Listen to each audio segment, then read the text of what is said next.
آپ نے شادی بھی اس بندے سے کی جس کو سمجھا کہ ہاں یہ ایماندار ہے. آپ نے بچوں کو اسکول میں ڈالا جس اسکول کو سمجھا کہ یہاں پہ فائدہ ہوگا. قرآن کی باری آئی تو ہاں بس ٹھیک ہے جو لوگوں نے کہہ دیا کر لیا. ہمیں اللہ تعالیٰ نے کتاب لکھ کے دی ہے. رب کائنات کتابیں لکھ رہے ہیں ہمارے لیے اور ہم رٹے مار رہے ہیں اس کی.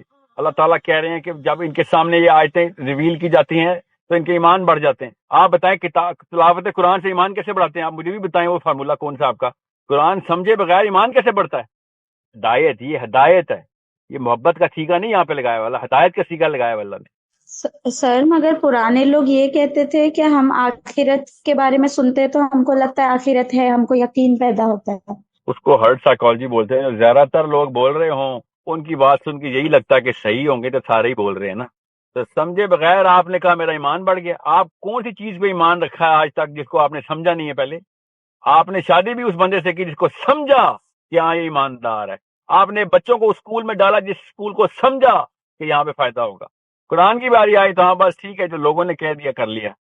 میرا تو ایمان تازہ ہو گیا کیونکہ میرے سامنے آیتیں سنائی گئیں. اور مطلب آپ کو سمجھ نہیں آئی ایمان کیسے تازہ ہوا؟ مجھے بھی بتائیں. میں آپ کو یہ ساری باتیں چائنیز میں کر رہا ہوتا آپ کا ایمان تازہ ہوتا؟